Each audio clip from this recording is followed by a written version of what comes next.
TV Bihar देख रहे हैं। मैं हूं आपके साथ समीक्षा तिवारी।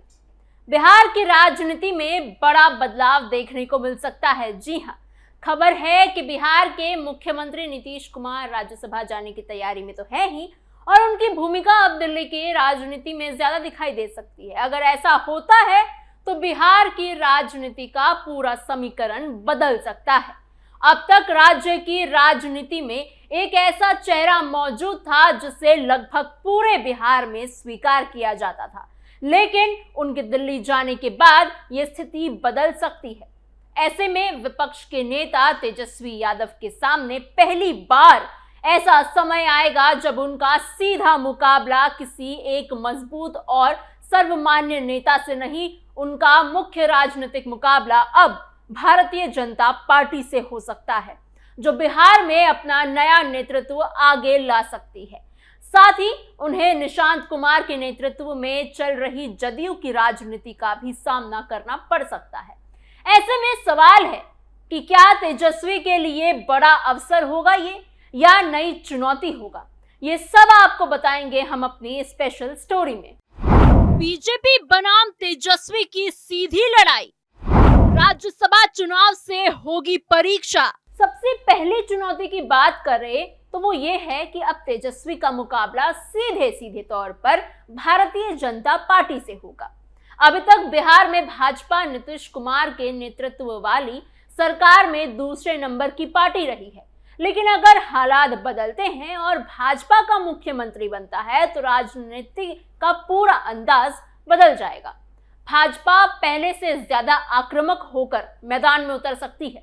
इसका सीधा असर विपक्ष की राजनीति पर पड़ेगा और तेजस्वी यादव को भी उसी तरह आक्रामक राजनीति करनी पड़ेगी। अब तक उनकी राजनीति का बड़ा हिस्सा नीतीश कुमार के इर्द गिर्द ही घूमता रहा है। कभी सरकार में उनके साथ डिप्टी सीएम के तौर पर काम किया, तो बाद में विपक्ष में रहते हुए उनकी नीतियों पर सवाल उठाए। कई बार उनके सेहत को लेकर भी बयान दिए, लेकिन साथ ही वो उन्हें चाचा भी कहते रहे। यही वजह है कि राष्ट्रीय जनता दल और कांग्रेस के नेता नीतीश कुमार पर बहुत तीखे या पर्सनल हमले करने से अक्सर बचते रहे हैं। भाजपा के साथ ऐसा माहौल बिल्कुल नहीं होगा। अगर भाजपा का मुख्यमंत्री बनता है तो राजनीतिक टकराव और ज्यादा खुलकर सामने आएगी। दूसरी चुनौती जदयू के अंदर से सामने आ सकती है। अगर नीतीश कुमार सक्रिय राजनीति से थोड़ा पीछे जाते हैं तो पार्टी में नया नेतृत्व सामने आ सकता है, और उसमें सबसे ज्यादा चर्चा उनके बेटे निशांत कुमार की ही है। अगर निशांत कुमार राजनीति में अच्छी तरह सक्रिय भूमिका निभाते हैं तो तेजस्वी यादव के सामने एक नया युवा चेहरा खड़ा हो जाएगा। अभी तक जदयू में सबसे बड़ा चेहरा नीतीश कुमार ही रहे हैं।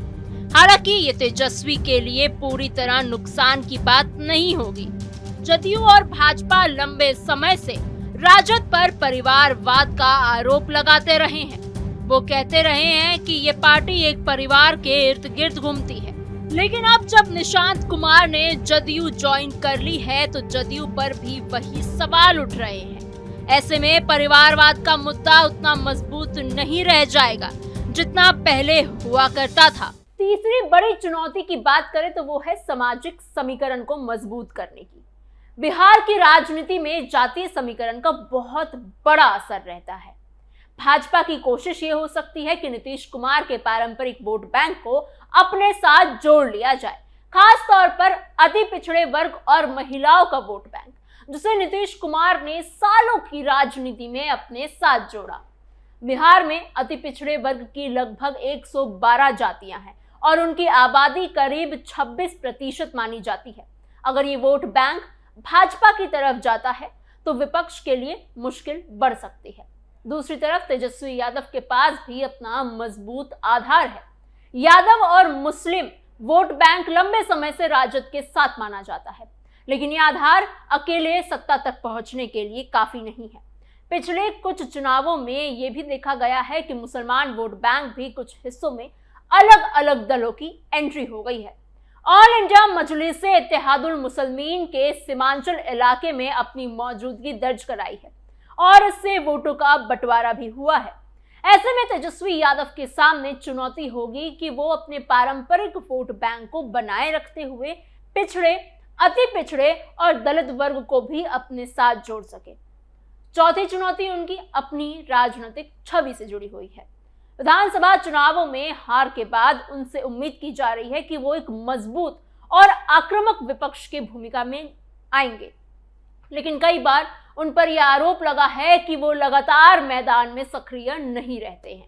चुनाव के तुरंत बाद उनके विदेश चले जाने को लेकर भी विरोधियों ने उन्हें निशाने पर लिया था।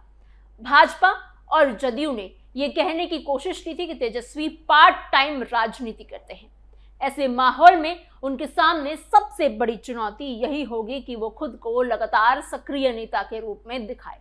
उन्हें विधानसभा के अंदर भी सरकार को घेरना होगा और सड़क पर भी लोगों के मुद्दों को उठाना होगा। पांचवी चुनौती की बात करें तो वो है महागठबंधन को एकजुट रखने की। राजद, कांग्रेस और दूसरे दलों का गठबंधन कई बार से चुनाव में साथ लड़ता रहा है, लेकिन चुनाव हारने के बाद गठबंधन के अंदर खटास भी देखने को मिलती है।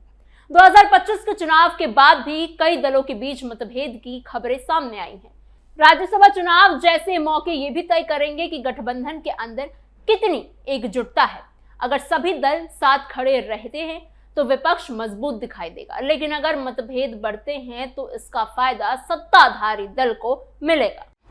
नीतीश को हटाने का नैरेटिव, युवा बनाम युवा की राजनीति। इन चुनौतियों के बीच तेजस्वी यादव अपनी राजनीतिक रणनीति भी तैयार कर रहे हैं।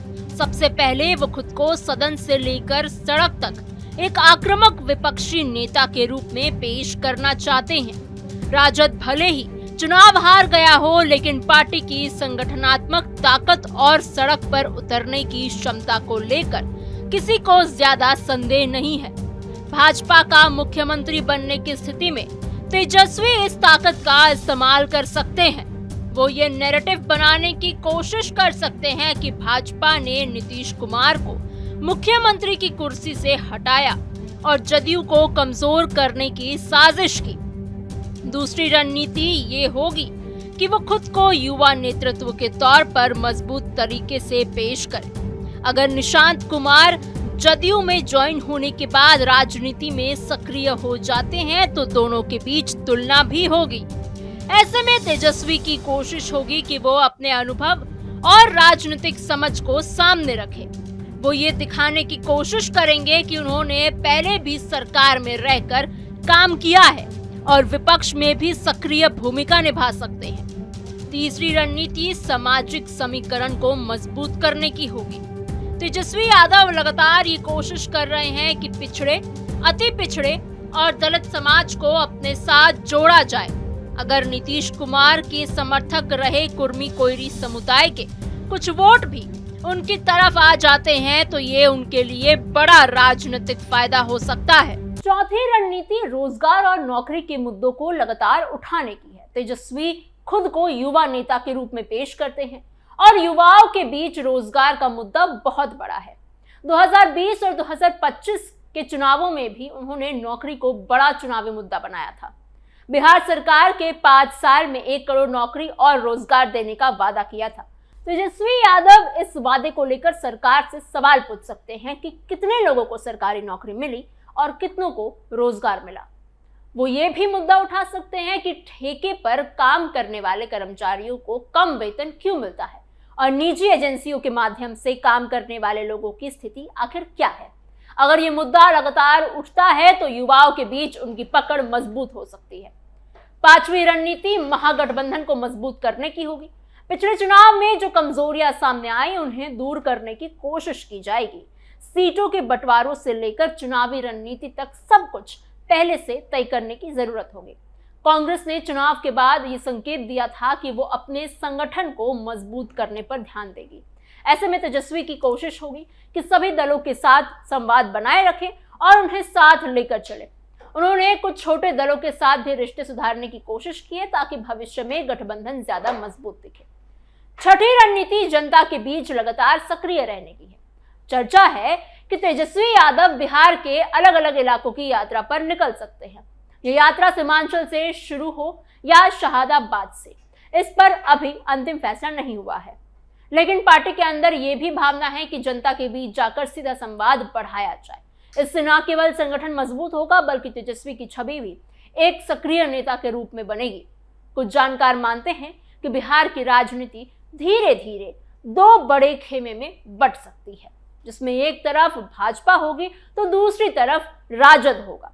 अगर ऐसा होता है तो तेजस्वी यादव के सामने अपने समर्थन को बढ़ाने का बड़ा मौका होगा, लेकिन इसके लिए उन्हें लगातार सक्रिय रहना होगा और जनता के मुद्दों को मजबूती से उठाना होगा।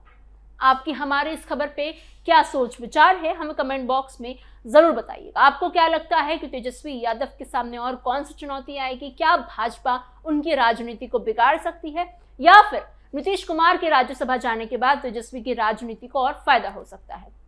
हमें कमेंट बॉक्स में जरूर बताइएगा। ऐसी और खबरों के लिए बने रहिए कैपिटल टीवी बिहार के साथ।